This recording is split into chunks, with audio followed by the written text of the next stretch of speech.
I love Mohammad और I love Mahadev के बीच के बैनर पोस्टर का विवाद अब कई और शहरों तक जा पहुंचा है, लेकिन इन पूरे विवाद के बीच आज देश भर में जुम्मे की नमाज अदा की जाएगी और इसी को देखते हुए उत्तर प्रदेश से लेकर दिल्ली तक पुलिस हाई अलर्ट पर है। उत्तर प्रदेश के कई शहरों को लेकर पुलिस पूरी तरह से अलर्ट पर है। दिल्ली में भी पुलिस अलर्ट है। जुम्मे की नमाज है और इसीलिए नमाज से पहले और नमाज के बाद दिल्ली के नॉर्थ ईस्ट और सेंट्रल जिले के कई इलाके ऐसे हैं जहां दिल्ली पुलिस मुस्तैद नजर आएगी। किसी को भी प्रोटेस्ट की अनुमति यहां पर नहीं दी जाएगी। कोई माहौल ना बिगड़ सके, कोई ऐसी स्थिति ना पैदा हो जो कि लॉ एंड ऑर्डर को खराब करे, ये पुलिस सुनिश्चित करती हुई नजर आ रही है। दो अलग अलग तस्वीरें आपके टेलीविजन स्क्रीन पर है। ये देखिए आई लव मोहम्मद के वो पोस्टर जिसको लेकर ये पूरा विवाद शुरू हुआ। असल में वो जुलूस की, वो इस तरह के प्रदर्शन की कोई अनुमति नहीं थी, ये पुलिस की तरफ से कहा गया और ऐसा करने वालों पर सख्त कार्रवाई होगी। दूसरी तरफ आप देखिए आई लव मोहम्मद का जवाब आई लव महादेव के जरिए दिया जा रहा है। लेकिन आज चूंकि जुमा है, जुमे की नमाज आज अदा की जाएगी, ऐसे में नमाज से पहले और नमाज के बाद खास तौर पर पुलिस अलर्ट मोड पर है, हाई अलर्ट पर है और कई सारे ऐसे इलाके जहां पर पहले भी प्रदर्शन की बात की गई थी, उसको लेकर पूरी तरह से कोशिश की जा रही है कि कोई माहौल ना बिगड़े। आगे बढ़ते हुए आप मुंबई की बात करते हैं, जहां से सटे मीरा रोड के दुर्गा पंडालों के अंदर, जहां देवी दुर्गा की प्रतिमा के नीचे एक तरफ आई लव महादेव के पोस्टर लगाए गए हैं, वहीं दूसरी तरफ आई लव मां दुर्गा के पोस्टर भी अब नजर आ रहे हैं। ये देखिए तस्वीरें आपके टेलीविजन स्क्रीन पर इस वक्त हम आपको दिखा रहे हैं। नवरात्रि के दिन चल रहे हैं, अलग अलग जगहों पर इसी तरह से दुर्गा पंडाल लगे हुए हैं। मोहम्मद का विवाद शुरू हुआ और अब ये विवाद मुंबई तक पहुंच चुका है। जिस तरह से मुंबई के अलग अलग इलाकों में आई लव श्री राम और आई लव महादेव के पोस्टर लगे थे, वहीं पर अब मुंबई से सटे मीरा रोड में आई लव माँ दुर्गा के भी पोस्टर लगने शुरू हो चुके हैं। इस समय हम मीरा रोड के एक पंडाल में हैं और साफ तौर पर देख सकते हैं कि जो पंडाल के बाहर है वहां पर भी साफ तौर पर लिखा हुआ सकल हिंदू समाज मीरा रोड आई लव माँ दुर्गा।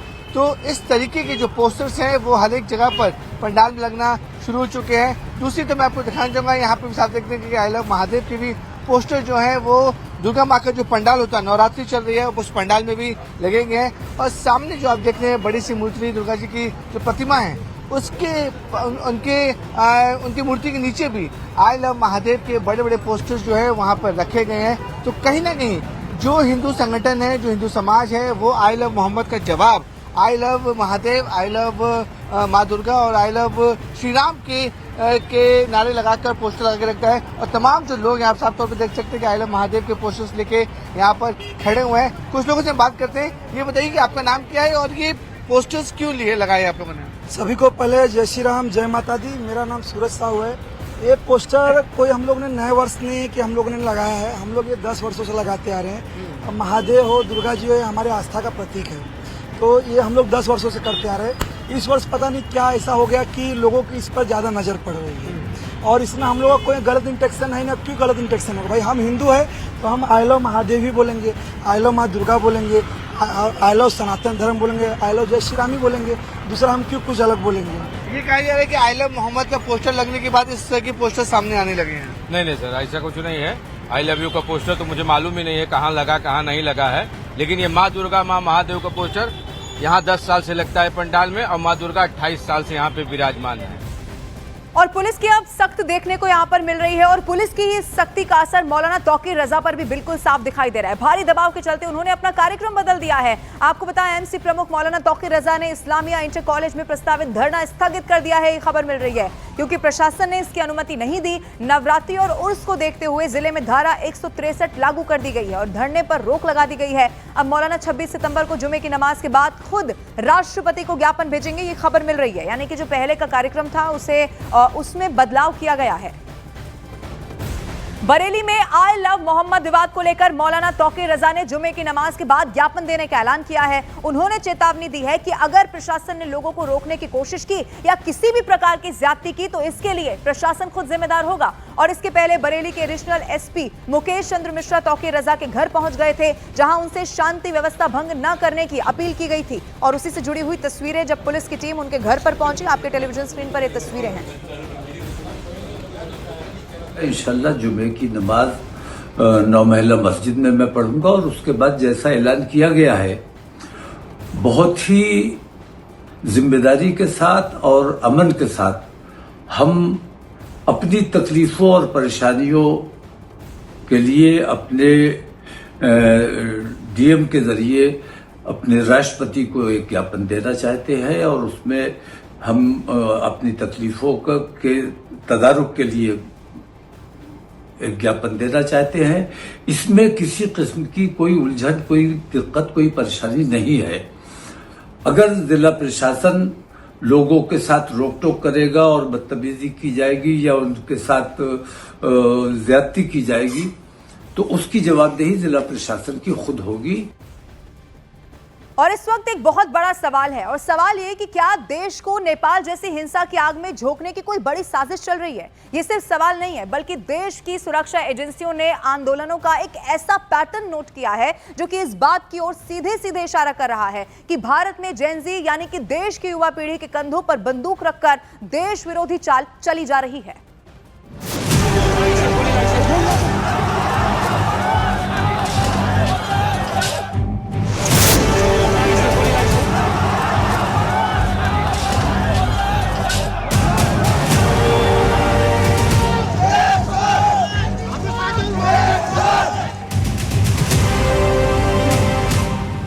भारत को नेपाल जैसी हिंसा में झोंकने की साजिश।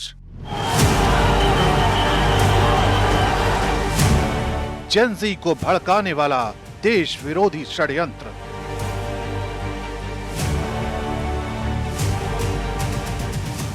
कानपुर से काशीपुर तक उकसाने वाली चाल। लद्दाख से उत्तराखंड तक युवा कंधों पर सियासी बंदूक।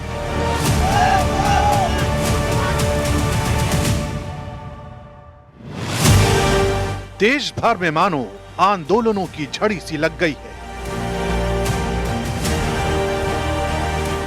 कभी कानपुर, लखनऊ और बरेली की सड़कों पर नारों की गूंज सुनाई देती है तो कभी नागपुर और हैदराबाद में पुलिस से भिड़ंत की तस्वीरें आती हैं। इसके बाद लेह लद्दाख में आंदोलन की आड़ में संपत्ति तोड़ी गई और अब उत्तराखंड के काशीपुर और देहरादून में प्रदर्शन भड़के।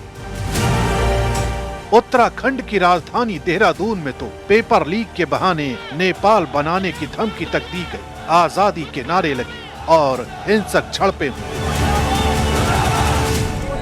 आप ये ना करें कि हमें मजबूर ना कीजिए, जो आंदोलन नेपाल के अंदर हुआ है वो यहाँ पर भी हो। मजबूर मत कीजिए। सवाल उठ रहा है, क्या ये सिर्फ असंतोष की आवाज है या इसके पीछे कोई बड़ी साजिश है। एक जैसी घटनाएं, एक जैसे नारे और लगभग एक जैसा पैटर्न इस शक को और गहरा कर रहा है कि युवाओं की आड़ में देश को अस्थिर करने की कोशिश की जा रही है। सरकार, हमारे आयोग के अध्यक्ष, हमारे शहर के एसएसपी, वो सब लोग अपनी मनमानी कर रहे हैं और युवाओं को कम आंक रहे हैं। जिस दिन युवाओं ने अगर नेपाल जैसी हालत कर दी ना और उत्तराखंड में मौसम खराब रहा तो इन्हें लेने के लिए तो हेलीकॉप्टर भी नहीं आएंगे सर, ये तो यही मरेंगे फिर। इन आंदोलनों की सबसे बड़ी खासियत है कि हर जगह युवाओं को ही मोहरा बनाया गया। पहले आई लव मोहम्मद के नाम पर रैली निकाली गई,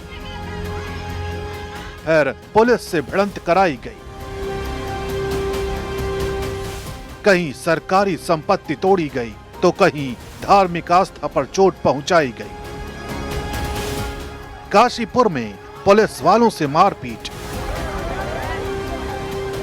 देहरादून में पेपर लीक पर सड़कों पर हिंसा। हर जगह तरीका लगभग एक जैसा, नारे भी बदले बदले नाम से, लेकिन पैटर्न एक जैसा। कहीं वोट चोर गद्दी छोड़ तो कहीं पेपर छोड़ गद्दी छोड़। ये पैटर्न सिर्फ भारत तक सीमित नहीं, नेपाल में जेनजी आंदोलन के दौरान भी यही रास्ता अपनाया गया था। श्रीलंका और बांग्लादेश में भी युवाओं के कंधों पर बंदूक रखकर सरकारों को गिराने की कोशिश की गई थी। अब भारत में भी ऐसे ही हालात बनाने की साजिश की आशंका जताई जा रही है। जैसे बांग्लादेश में, नेपाल में ये हुआ ना, उनको हेलीकॉप्टर के द्वारा उठाया गया नेताओं को। यहाँ पे तुम दुआ करेंगे उस दिन उत्तराखंड का मौसम इतना खराब रहे कि जिंदा जलाया जाए। कि सरकार अंधभक्त मत होइए, क्योंकि सरकार हिंदू धर्म के नाम पे हमें बेवकूफ बना रही है। इन आंदोलनों के पीछे किसका हाथ है, ये बड़ा सवाल है।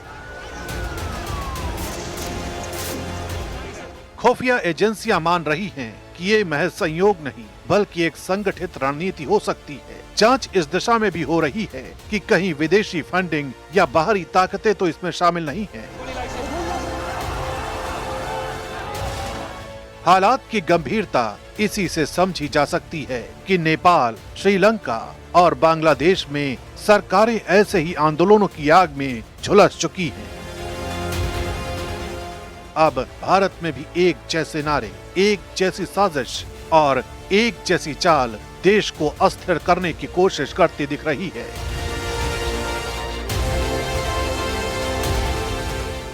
कांग्रेस नेता राहुल गांधी का बयान कि जनजी संविधान और लोकतंत्र की रक्षा करेगी, इस नैरेटिव को और राजनीतिक रंग दे रहा है।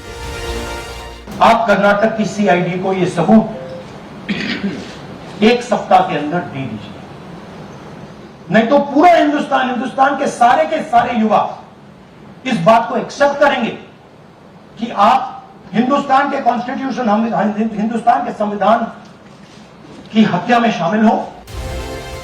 लेकिन सरकार ने साफ कर दिया है कि कानून तोड़ने और हिंसा फैलाने वालों पर सख्ती से कार्रवाई की जाएगी।